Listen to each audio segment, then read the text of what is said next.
To watch a guy go through a stretch like that, he's won twice. It's fun to be a part of, and it's awesome to see someone who loves the game have that kind of success. I think I've really just tried to enjoy the process and enjoy the experience as a whole. He talks about his family a lot, and just a lot of support from there growing up, but also now. I hadn't seen a lot of my family members that I actually didn't even know were coming out, which was awesome. It's hard to put into words.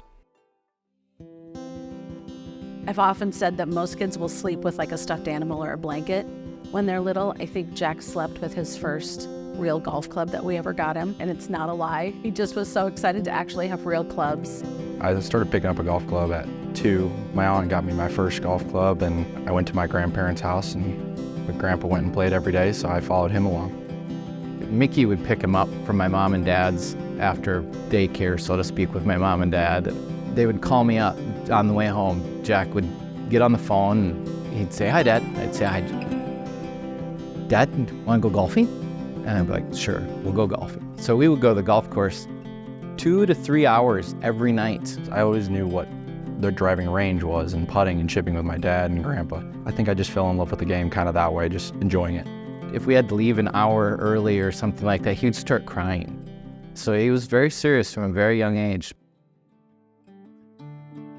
He's always been really close to both of his grandparents on that side of our family, mainly because they did our daycare, obviously Grandma and Grandpa, and Jack was the first grandchild. He never really tried to push me. He always just wanted to enjoy spending time with me, and that was at the golf course or watching golf or enjoying life with him. He always took me to the golf tournaments and always rode along, and always the guy giving everyone a little bit of crap. My dad just loved being with Jack and playing golf because it was something he loved and something his grandson loved. And he just treated him like an old man, and it was good.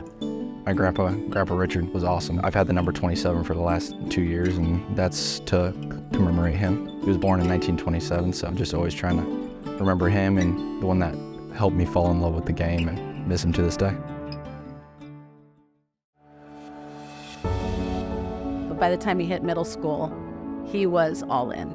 All in. I got to play as a 7th grader on the varsity team. Jack was mad that the first 2 tournaments he didn't get to play number 1, even though he qualified number 1 on the varsity team. 7th grade state golf was a bit of a disaster, if I'm going to be honest. But by the 3rd tournament, Jack was playing number 1s. But he struggled with that. He was a little 7th grader, a bunch of seniors. So 7th grade was tough. Then he got the 8th grade AA state. He was in 2nd place after the first day. The second day, because of the way they arranged it with the teams, he wasn't playing with the leaders. I came in 2 hours before the other guys that I was competing against. I told his coach, I said, "We need to know what's going on." So his coach got in the cart, went and followed those teams. Well, come along, number 17, Jack says, "So-and-so has to get a hole-in-one to beat me." And I went, "Oh, you're right." I said, "There's basically no way they can beat you. You're probably going to win this." So I started bawling.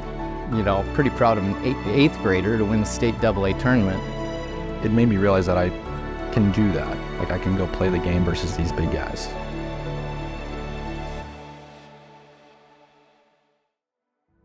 Jack was not heavily recruited out of high school. To this day, we don't know why. Coach Hankins took notice of him. I originally got recruited to Nebraska, and I went to Nebraska for 1 year. And then I came to Missouri following Coach Hankins when he took the head coaching job here.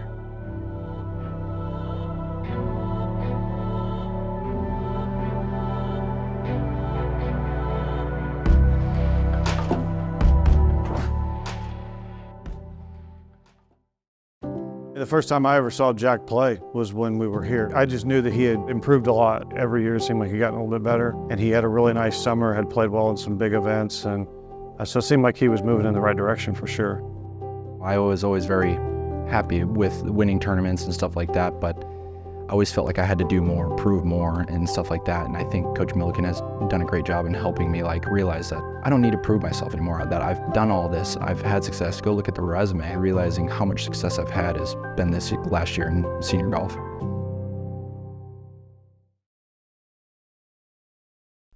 Oh, nobody prouder. That's special. I wish my dad was still alive today to see.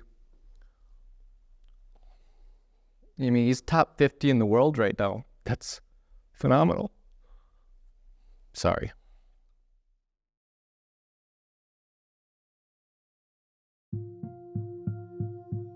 His grandpa was his greatest cheerleader. It was tough because I left, I saw him for the last time, and I knew it was probably getting close to his end, which was hard.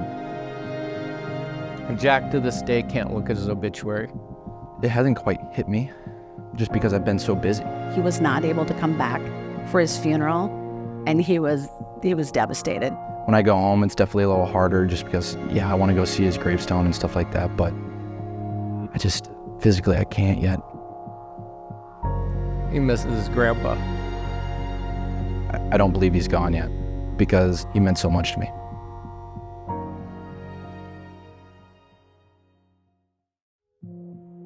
When I got down, I heard that he passed away. It was a tough decision whether I go back or play in this golf tournament. My grandfather would have always told me, man, don't worry about me. Just go do what you love and go have fun with it. And so, yeah, it was hard, but it's the reason why I have the number 27 is because he'll always be with me.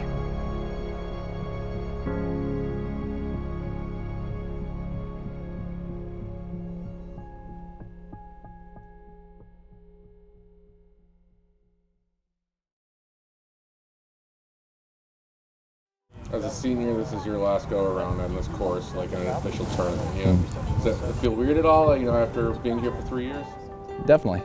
I think knowing that each one of these events is going to be one of my last college events. It's crazy to think that it's gone by this fast, but I'm just trying to enjoy the experience and enjoy this last home event.